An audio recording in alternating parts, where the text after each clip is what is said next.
सोच लीजिए अगर इनको 300 सीटें दे दी होती जनता ने तो अब तक तो ये पता नहीं क्या क्या कर देते। ये तो बोलने की आज़ादी भी ख़त्म कर देते। ये तो आम जनता है, लोगों ने जाके सुप्रीम कोर्ट में रिट दायर करी, महुआ मोइत्रा जी ने आवाज़ उठाई है, तब जाके ये फैसला आया। बाबा बागेश्वर जी को भी लग रहा होगा कि साहब हमें भी चर्चा में रहना है, तो ये मुद्दा ठीक है, तो इस मुद्दे पे कुछ बोल लेते हैं। लेकिन मुझे नहीं लगता कि बाबा के जो फरमान है इस पर कोई बहुत ज़्यादा इससे कोई फर्क पड़ेगा। पीतर खां ने ये काम किया है कि आप इस तरह का एक काम कर दो, इससे क्या होगा कि सारी जवाबदेही मोदी जी की हो जाएगी और जो भी ठीकरा फूटेगा, जो नुकसान होगा, जो इमेज खराब होगी वो मोदी जी की होगी, योगी जी बच जाएंगे। और आपकी बात काफ़ी हद तक सही है कि योगी जी ने अपने आप को बचाने के लिए इस तरह कि हिंदू मुस्लिम के नाम पे ये लोग अयोध्या आ रहे, ठीक है। और आजकल तो ये मीम भी बन गया है कि आप डिप्रेशन में हो, आपको कुछ समझ नहीं आ रहा है, तो आप जहन में अपने एक चीज़ रखो कि बीजेपी अयोध्या हार गई और अपने आप को अच्छा महसूस करोगे भैया। सर क्या लग रहा है जिस तरीके से योगी जी का नया फरमान आया लेकिन उस पर सुप्रीम कोर्ट ने रोक लगा दी, उसके बाद से कहा जा रहा है बाबा कह रहे हैं अपने भक्तों से कि जितने भी मेरे भक्त हैं सब नाम लिखो जिससे पता चल जाए। देखो साहब, ये वाला काम तो अब चलेगा नहीं। अब सुप्रीम कोर्ट ने ही मना कर दिया है तो ये चीज़ नहीं चलेगी। अब बीजेपी को और आरएसएस को कोई नया मुद्दा लेके आना पड़ेगा। ये मुद्दा सुपर फ्लॉप हो चुका है। इस मुद्दे पे अब इनकी दाल नहीं गलनी है क्योंकि टीआरपी भी गिर गई है। जो न्यूज़ चैनल डिबेट पे जो चर्चा कर रहे थे तो न्यूज़ चैनल की भी टीआरपी इस मुद्दे पे गिर गई है। और आप एक चीज़ और स्पष्ट तरीके से देख समझ लीजिए कि हिंदू मुस्लिम के नाम पे ये लोग अयोध्या हारे, ठीक है। और आजकल तो ये मीम भी बन गया है कि आप डिप्रेशन में हो, आपको कुछ समझ नहीं आ रहा है, तो आप जहन में अपने एक चीज़ रखो कि बीजेपी अयोध्या हार गई और अपने आप को अच्छा महसूस करोगे कि भैया बीजेपी अयोध्या हार गई। अयोध्या के नाम पे ही बीजेपी सत्ता में आई, अयोध्या के नाम पे ही बीजेपी पार्टी बनी, अयोध्या के नाम पे ही बीजेपी ने 40 साल राजनीति करी और अयोध्या हार गई बीजेपी। तो यही अपने आप में सबसे बड़ा जो है बीजेपी के लिए एक कलंक है। सर मेरा सवाल ये था कि अब देखिए सुप्रीम कोर्ट का तो फैसला आ गया इस पे, लेकिन उसके बाद भी बाबा बागेश्वर हैं वो अपने भक्तों से कह रहे हैं कि भाई नाम लिखो सब। कोई बात नहीं, बाबा को भी अपनी चला लेने दो। कई दिन हो गए, मेरे ख्याल से 1 साल हो गया, बाबा भी लाइमलाइट से दूर हैं। तो हर बात को प्रसिद्धि, हर आदमी को प्रसिद्धि चाहिए। आजकल एक भोले बाबा आए थे बीच में, तो बाबा बागेश्वर जी को भी लग रहा होगा कि साहब हमें भी चर्चा में रहना है, तो ये मुद्दा ठीक है, तो इस मुद्दे पे कुछ बोल लेते हैं। लेकिन मुझे नहीं लगता कि बाबा के जो फरमान है इस पे कोई बहुत ज़्यादा इससे कोई फ़र्क पड़ेगा क्योंकि जिस तरह की लोगों के बीच में अब प्रतिक्रिया आ रही है, लोगों ने अब उस मुद्दे में ज़्यादा दिलचस्पी नहीं ले रहे हैं और ज़्यादा इसमें किसी को अब रुचि भी नहीं रह गई है क्योंकि सुप्रीम कोर्ट का जो फैसला ही आ गया है और सुप्रीम कोर्ट ने अब सवाल जवाब भी मांगा है। अंतरिम जो आदेश तो दे ही दिए, इसका मतलब ये है कि ये काम तो होना नहीं है। अब दूसरा उनका जो फाइनल डिसीजन आएगा, जो सुनवाई होगी, तो उसमें उन्होंने उत्तर प्रदेश की सरकार, मध्य प्रदेश की सरकार और उत्तराखंड की सरकार, तीनों सरकारों से स्पष्टीकरण मांगा है।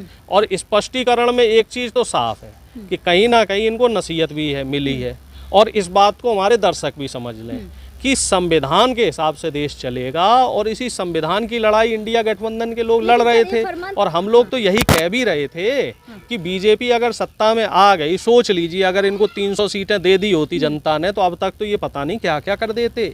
ये तो बोलने की आज़ादी भी ख़त्म कर देते। ये तो आम जनता है, लोगों ने जाके सुप्रीम कोर्ट में रिट दायर करी, महुआ मोइत्रा जी ने आवाज़ उठाई है, तब जाके ये फैसला आया। अब सोच लो अगर बीजेपी को आप फुल फ्लैश पावर में कर दोगे, विपक्ष को कमज़ोर कर दोगे, तो जनता के मुद्दों को रखेगा कौन? ये भी सोचने की बात है। इसीलिए संविधान में और मजबूत लोकतंत्र के लिए विपक्ष का मजबूत होना बहुत जरूरी है। खबरें, ये फरमान तब आया था जब यूपी में लगातार बगावत की बात चल रही थी और कहा जा रहा था मुख्यमंत्री बदल जाएंगे, केशव प्रसाद मौर्य को बना दिया जाएगा। तब एक फरमान नया आया था उस टाइम। क्या लग रहा है उस मुद्दे को दबाने के लिए आया था? देखो साहब, ऐसा है, हर क्रिया की एक प्रतिक्रिया होती है। यो मोदी जी ने दांव चला अपनी हार को छुपाने के लिए, क्योंकि उन्हीं के चेहरे पे चुनाव लड़ा गया था। यूपी में हारे तो उसका ठीकरा मोदी जी के सर पे फूटना चाहिए था, जाहिर सी बात है। तो अपनी हार को छुपाने के लिए, अपना कलंक मिटाने के लिए उन्होंने योगी जी पे ठीकरा फोड़ना चाहा कि योगी जी को हटा दो, मुख्यमंत्री बदल दो, एक तीर से 2 शिकार हो जाएंगे। पिछड़ा जाति का ले आओ केशव मौर्य, तो ये भी हो जाएगा, पिछड़ा मुख्यमंत्री बना दिया, पिछड़ों के वोट मिल जाएंगे और योगी जी की जो कांटा लगा है वो कट जाएगा। क्योंकि अब नंबर 2 की भी लड़ाई है अमित शाह नंबर 2 की लड़ाई में आगे हैं, उनकी टक्कर में कौन है? योगी बाबा। तो 2 निशाने इनको साधने चले थे, लेकिन योगी बाबा ठहरे भाई उन्हें पीछे से आरएसएस का संरक्षण है। तो अब इस समय क्या है, गुजरात लॉबी थोड़ी कमजोर है, तो आरएसएस भी चाह रहा है कि हम अपनी पकड़ बनाएं। तो पकड़ बनाए रखने के लिए आरएसएस ने, जो मुझे सूत्र बताते हैं, जो कुछ लोग बता रहे हैं कि भीतर खाने ये काम किया है कि आप इस तरह का एक काम कर दो, इससे क्या होगा कि सारी जवाबदेही मोदी जी की हो जाएगी और जो भी ठीकरा फूटेगा, जो नुकसान होगा, जो इमेज खराब होगी, वो मोदी जी की होगी, योगी जी बच जाएंगे। और आपकी बात काफ़ी हद तक सही है कि योगी जी ने अपने आप को बचाने के लिए इस तरह का फैसला लिया। लेकिन क्या लग रहा है इसके बाद फिर अखिलेश यादव ने मानसून ऑफर दे दिया कि आप 100 MLA लाएं और मुख्यमंत्री बना दूंगा मैं। नहीं, बिल्कुल सही तखलील लिया अखिलेश जी ने कि अगर आपके बीच में सरफुटब्बल चल रही है तो आ जाओ भैया, जिसके पास 100 विधायक हैं आ जाओ, मुख्यमंत्री बन जाओ। तो इसमें मैं तो नहीं समझता कुछ गलत कहा है अखिलेश जी ने, क्योंकि वो फाइनल ही नहीं हो पा रहा था कि स्टूल मंत्री जी मुख्यमंत्री बनेंगे कि योगी बाबा बने रहेंगे। क्या लग रहा है सुप्रीम कोर्ट से जो योगी जी को झटका मिला है, क्या उसके बाद उन्हें इस्तीफा दे देना चाहिए? नहीं, मुझे तो ऐसा नहीं लगता कि बीजेपी में कोई नेता इस्तीफा देगा, इतना शरीफ है। बीजेपी में तो सारे ढीठ हैं। अब रेल मंत्री जी को देख लो, डेली रेल हादसे हो रहे हैं, वो कौन सा इस्तीफा दे रहे हैं? शिक्षा मंत्री जी को देख लो, सारे अधिकारियों के इस्तीफे दिलवा दिए, लेकिन शिक्षा मंत्री कह रहे हैं 7 साल से कोई पेपर लीक नहीं हुआ। वित्त मंत्री जी महंगाई पे लगाम नहीं लगा पा रही हैं, बजट ऐसा लेके आई है कि पूरा देश का सत्यानाश हो गया, लेकिन भाई साहब अभी भी कह रही हैं बजट बहुत अच्छा है। अमृतकाल का बजट है। हाँ, वो पता नहीं कौन सा काल है, अमृतकाल उनके लिए होगा, हमारे लिए तो जहर काल है। मोदी जी कह तो रहे हैं आप लोग बोलने नहीं देते कुछ। अच्छा, 2.5 घंटे मोदी जी परेशान हो गए। आप बताओ, आप सोच के देखो, 2.5 घंटे में एक देश का चुना हुआ प्रधानमंत्री परेशान हो गया। और जो हमें पिछले सत्र में हमारे 150 सांसद 1 हफ्ते तक बाहर रहे संसद के, तो वो लोकतंत्र का गला नहीं घुट रहा था कि भैया जब आपको बोलने में दिक्कत हुई तो आपको दिखा कि लोकतंत्र का गला घुट रहा है, और जब आपने विपक्ष के सारे सांसद बाहर फेंक दिए तो वो क्या था? वो प्रजातंत्र था। कह रहे हैं आप लोग बस मैं करता हूँ, कोई नए को मौका नहीं देते बोलने का, इतने नए आए हैं उन लोगों को मौका। तो मोदी जी भी मौका दे दें। 10 साल से मैं कर रहे हैं, प्रधानमंत्री बन रहे हैं, किसी और को बना दो, अमित शाह जी को बना दो। 10 साल से तो ज्यादा हो गया भाई। मोदी जी जो बात कह रहे हैं वो पहले अपने ऊपर भी तो लागू कर ले। क्या लग रहा है बजट के बाद अब क्या एनडीए जो गठबंधन है वो टूट जाएगा? क्योंकि आपने देखा होगा, देखिए फर्क तो पड़ा है, दरारें आई हैं। देखो बिहार का जो बजट है उसमें उनको स्पेशल पैकेज नहीं दिया, आंध्र प्रदेश को नहीं दिया, यूपी को जो चीज़ मिलनी चाहिए थी वो नहीं मिली, महाराष्ट्र को ज़्यादा दे दिया, क्योंकि वहाँ चुनाव है उन्हें ज़्यादा दे दिया।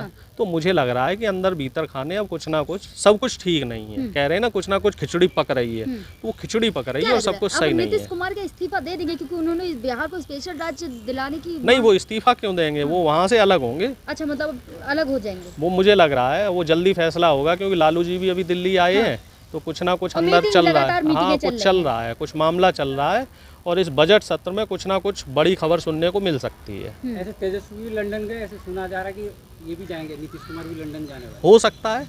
अब देखिए राजनीति में क्या चीज़ें हैं, क्या हो रही क्या नहीं हो रही है। हो सकता है यहाँ भैया पेगासस सॉफ्टवेयर है, यहाँ बहुत सारी टेक्नोलॉजी मोदी जी ने हाईजैक कर रखी, तो बाहर जाके कोई गोपनीय बात हो। गांधी भी जाएंगे अब? नहीं, राहुल जी मेरी जानकारी में तो नहीं जाएंगे। हो सकता है कांग्रेस का कोई और सीनियर लीडर जाए, लेकिन जहाँ तक मैं समझ रहा हूँ कि ये जो मानसून सत्र है, बजट सत्र है, इसमें सब कुछ ठीक नहीं हो रहेगा। बीजेपी के लिए बड़ी मुश्किलें रहेंगी। आपने देखा होगा कि पुराने बयान में लालू यादव ने कहा था कि 15 अगस्त को सरकार टूट जाएगी। भाई देखिए, लालू जी मजे हुए खिलाड़ी हैं। अगर वो कोई बात कह रहे हैं तो बड़ा सोच समझ के कह रहे हैं। तो आगे देखिए क्या रहता है। क्या लग रहा है अब क्या 15 अगस्त के बाद कोई नया प्रधानमंत्री का चेहरा देखने को मिल सकता है? हो सकता है नया प्रधानमंत्री मिल जाए, लेकिन मैं ये मान के चलता हूँ कि मोदी जी के लिए आने वाला समय कोई बहुत ज़्यादा आरामदायक नहीं है। जिस तरीके से उन्होंने पिछले 10 साल आराम से काटे हैं तानाशाही करते हुए, अब ये आने वाले जो 10-15 दिन है ये उनके लिए बड़े भारी रहेंगे।